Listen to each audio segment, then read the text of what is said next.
తొక్కి బ్రతుకుతా అనే వాళ్ళ ముందు ఎదిగి నిలబడతాను అనే ధైర్యం ఉండాలి.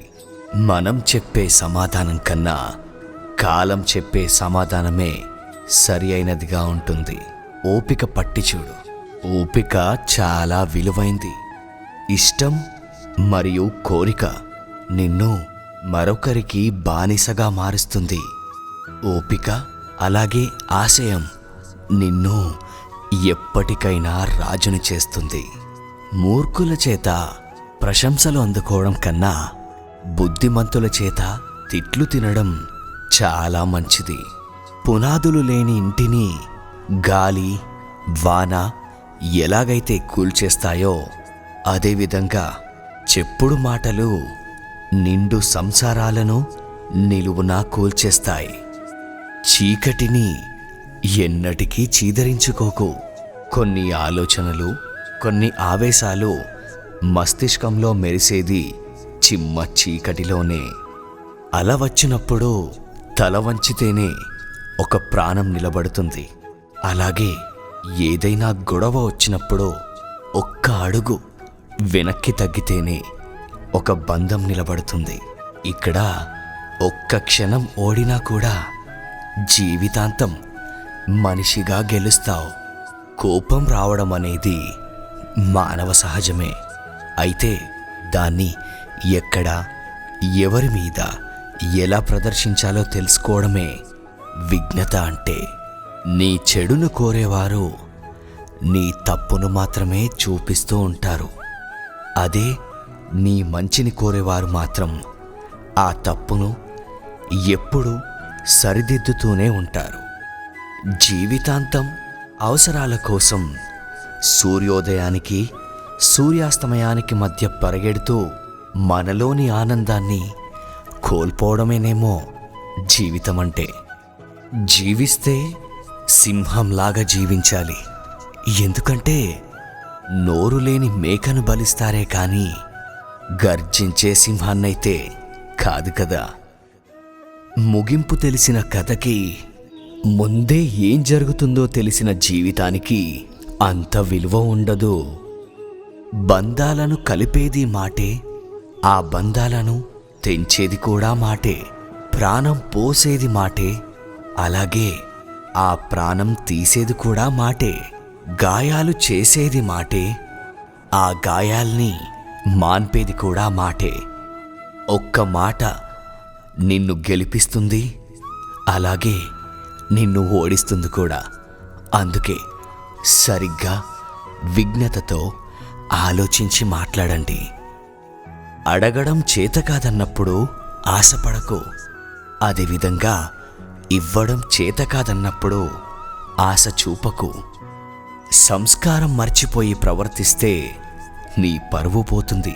అలాగే విలువలను మరిచిపోయి ప్రవర్తిస్తే నీ తల్లిదండ్రులు నీకిచ్చిన సంస్కారం దెబ్బతింటుంది. పని ఉంటే పలకరింపు, లేదంటే చీదరింపు. అవసరం ఉంటే అభిమాన వర్షం, అవసరం తీరిపోయాక తగిలేసే రకం. ఇది నేటి మనిషి యొక్క లోకం తీరు. ధైర్యం అనే సంపదను కోల్పోతే అన్ని సంపదలను కోల్పోయినట్టే. ఆస్తి పెరగాలంటే ఎన్నో మార్గాలున్నాయి. అదే అభిమానం పెరగాలంటే మాత్రం ఆత్మీయత ఒక్కటే మార్గం.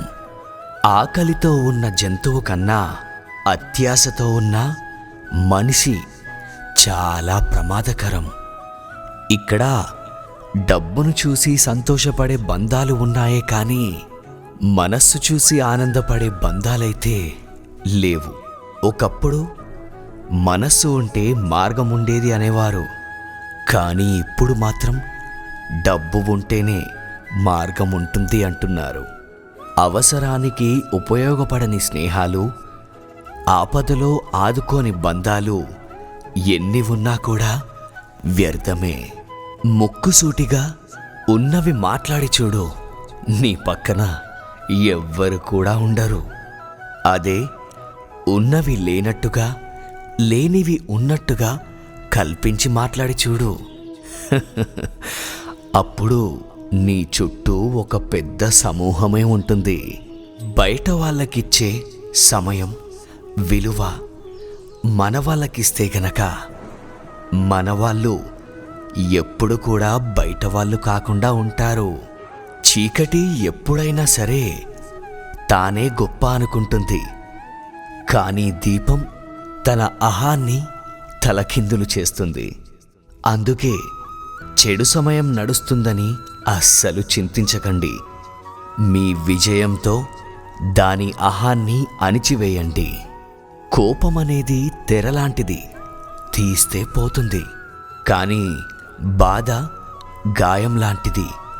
ఒకవేళ గాయం మానినా కూడా మచ్చ అలాగే ఉంటుంది. గెలిచినప్పుడు పొగడడానికి 100 మంది ఉన్నా లేకపోయినా పర్వాలేదు, కానీ ఓడినప్పుడు నిన్ను ఓదార్చడానికి ఒక్కరైనా ఉండాలి. మనం బాధల్లో ఉన్నప్పుడు మన బంధాలు భరోసాగా ఉండాలి. అదే మన బంధాలు బాధలుగా మారితే మాత్రం బ్రతుకు బలహీనపడుతుంది. మనిషి ఎలా ఉన్నాడో చూడకు, మనసు ఎలాంటిదో చూడు.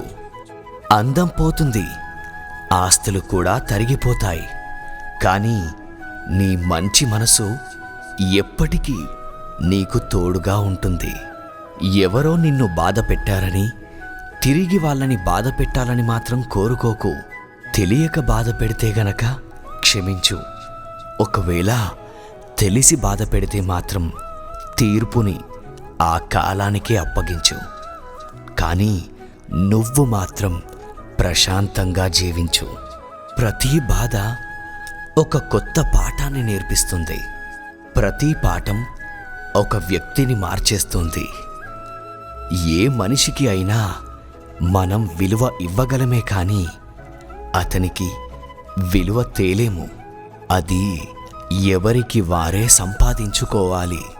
అదృష్టంతో వచ్చింది అహంకారాన్ని కలిగిస్తుంది, తెలివితో వచ్చింది సంతోషాన్ని కలిగిస్తుంది. ఇక కష్టపడి సంపాదించుకుంది మాత్రం సంతృప్తినిస్తుంది.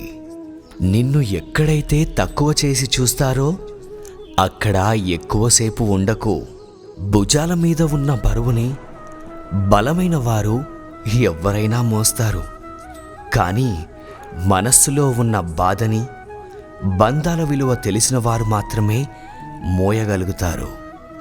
ఆ బంధం స్నేహమైనా ప్రేమైనా మరేదైనా సరే. అవకాశం పొందడం మన గొప్పతనమేమీ కాదు, దాన్ని సద్వినియోగం చేసుకోవడం మాత్రమే మన గొప్పతనం. మనల్ని అర్థం చేసుకునే వారికి మన రూపంతో పనిలేదు, అలాగే మనల్ని బాధ పెట్టేవారికి మన మనస్సుతో అస్సలు పనిలేదు. నవ్వుతున్నప్పుడు నీళ్లు తాగడం అనేది ఎంత కష్టంగా ఉంటుందో, అదే బాధలో ఉన్నప్పుడు కన్నీళ్లు ఆపుకోవడం కూడా అంతే కష్టంగా ఉంటుంది. ఈ ప్రపంచంలో మనిషిని మనిషిగా చూసేది ఒక్క భూమి ఒక్కటే. ఎందుకంటే ఏ కులం వారు పండించినా పండుతుంది, ఏ కులం వారు చనిపోయినా తనలో కలిపేసుకుంటుంది. నమ్మకం అలాగే ప్రాణం రెండూ ఒక్కటే. ఒక్కసారి గనక పోతే మళ్ళీ తిరిగి రావు. నమ్మించిన వారిని మోసం చేయకు, మోసం చేసిన వారిని ఎన్నటికీ నమ్మకు. పంటని చీడపురుగుల నుంచి, అలాగే మనస్సుని అసూయ ద్వేషాల నుంచి కాపాడుకోకపోతే చివరికి మిగిలేది అంతా నష్టమే.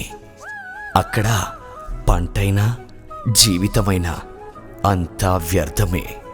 అసమర్థుడికి అవరోధాలుగా కనిపించేవి సమర్థుడికి అవకాశాలుగా కనిపిస్తాయి.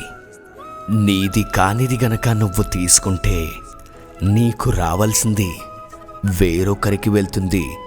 అది మాత్రం గుర్తుంచుకోండి. మీ మనసుకు నచ్చిన నిర్ణయాన్నే తీసుకోండి, కానీ ఆ నిర్ణయానికి భవిష్యత్తులో ఇంకెప్పుడు కూడా బాధపడకుండా ఉండేలా చూసుకోండి. ఎవరైనా వచ్చి ఇతరుల గురించి మీ దగ్గర చెడుగా చెప్తున్నారంటే సంతోషించకండి.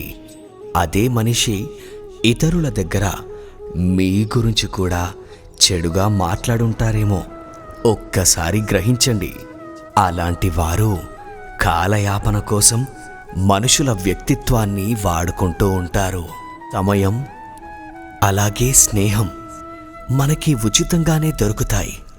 కానీ వాటి విలువ వాటిని పోగొట్టుకున్న తర్వాతే తెలుస్తుంది.